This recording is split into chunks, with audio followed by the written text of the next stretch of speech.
Hello everyone, welcome back to the modern history series of World War One. In the previous video, we watched the bloodiest purgatory on land in 1916, the brutal Battle of the Somme trenches. But the First World War was not just about mud corpses and endless land consumption. In the North Sea, the largest battleship battle in human naval history was quietly brewing.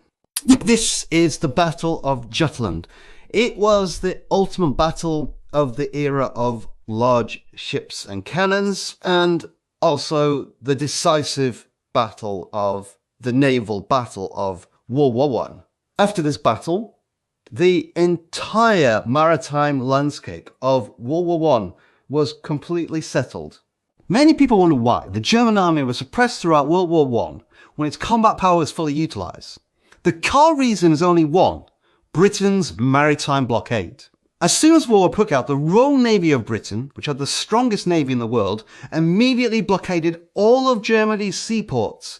German merchant ships were completely unable to set sail, and all contacts with overseas colonies were cut off. Local supplies became increasingly scarce, and food, ammunition, and industrial raw materials were all in urgent need. The long-term maritime siege is gradually dragging down the war potential of the entire Germany. In fact, Germany is not weak. Their high seas fleet has excellent warships and strong firepower. But compared to the old naval hegemon, the British Grand Fleet, there is still a huge gap in overall strength. So for 2 whole years, the German Navy never dared to take the initiative to engage in a decisive battle. They can only coil up in Wilhelmshaven, passively waiting, jokingly referred to as a fleet of existence by the world, seemingly powerful, but can only watch as the country is blocked at sea and slowly consumed.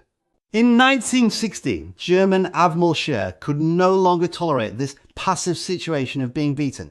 He devised a bold plan to lure the enemy.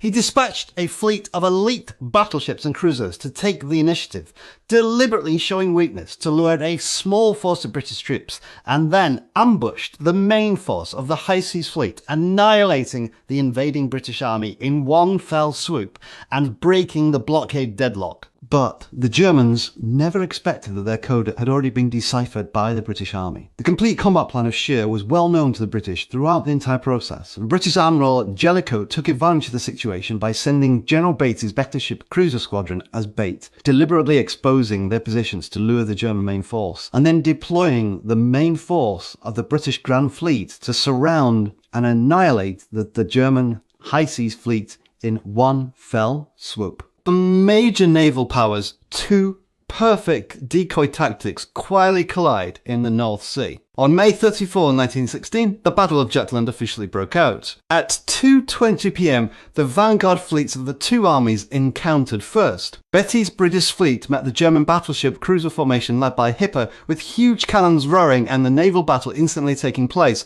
In this battle, the British immediately exposed their fatal weakness: the armour protection, artillery accuracy, and ammunition stability of German warships are comprehensively superior to those of the British. Moreover, the shooting, training, and practical skills of German sailors far surpassed those of the lightly outnumbered British army. The situation presented a one-sided and brutal crushing.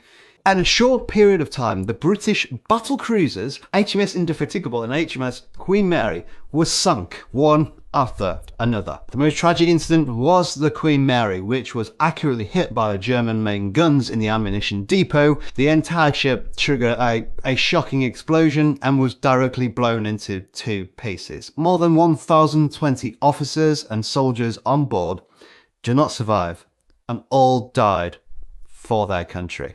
Watching her elite warships sink one after another and her comrades die in the sea, Betty was angry and helpless. She left a classic rose to the chief of staff beside her. "We damn ships, there seems to be something wrong today." But Betty was very conscious, and he didn't retreat in her hurry. They kept in mind the task of luring the enemy fought and retreated with the remaining fleet, deliberately showing weakness, and gradually led the pursuing German fleet towards the ambush circle of the British main fleet. At 4:30 p.m, the main force of the German High Seas Fleet, led by Scheer, appeared. Betty immediately retreated at full speed and quickly approached Jellicoe's main fleet.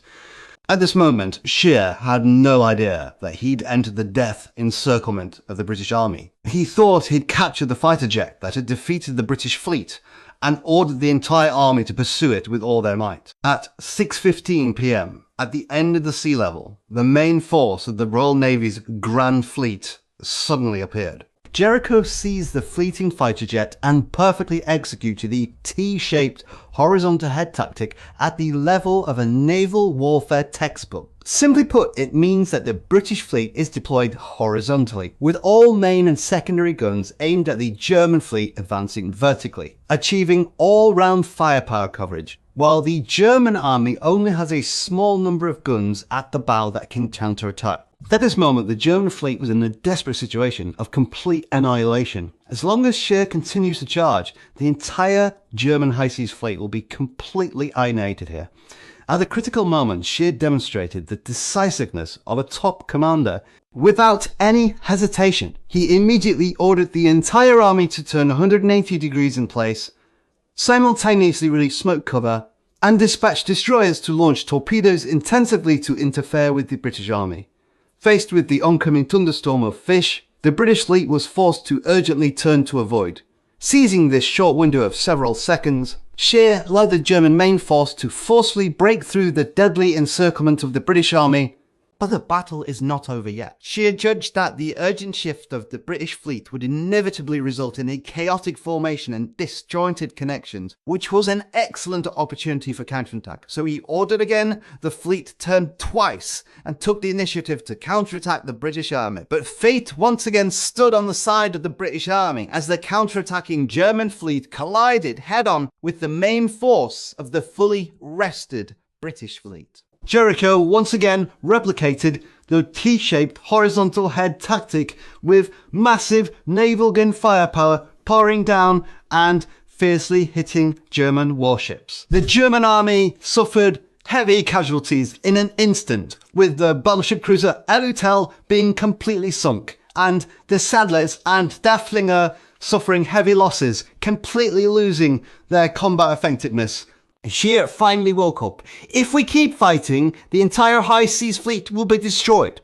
He made a decisive decision and ordered the entire army to retreat for the third time. At the same time, he dispatched destroyers to charge fiercely and blocked the British pursuit with torpedoes.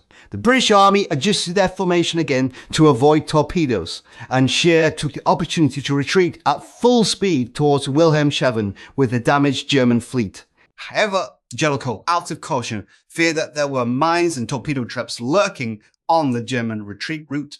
In order to avoid unnecessary losses to the main fleet, he ultimately gave up the pursuit.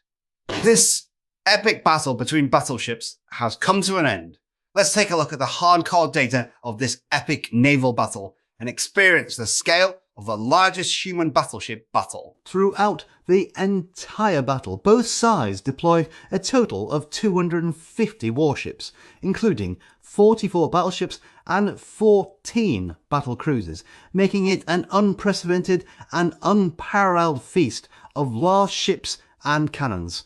The casualty and loss data are even more intriguing. On the British side, 14 warships with a total tonnage of 11,000 tons were lost, and 694 officers and soldiers were killed in action. On the German side, 11 warships with a total tonnage of 6,000 tons were lost, and 251 officers and soldiers were killed in action. From a tactical perspective, Germany emerged victorious. The German army sank more British warships with fewer casualties and smaller ship losses, leading the way in one-on-one battles. But if we raise our perspective and look at the strategic level, the winner is undoubtedly the UK. The German army seemed to have won the battle but lost the entire maritime landscape of the war. After this battle, the already passive High Seas Fleet was completely scared and retreated to Wilhelmshaven, never daring to take the initiative to go out to sea and challenge British maritime hegemony.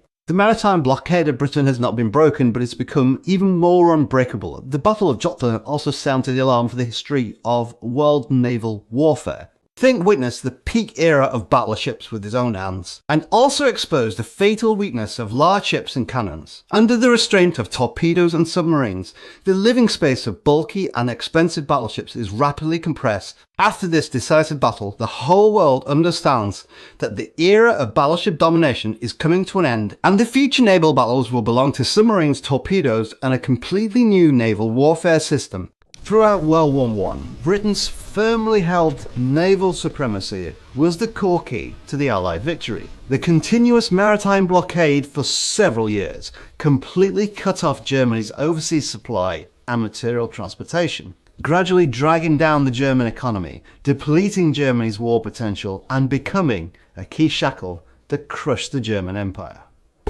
The bloody sea-land battle of 1916 had completely rewritten the pattern of World War I, but the truly disruptive changes had just begun.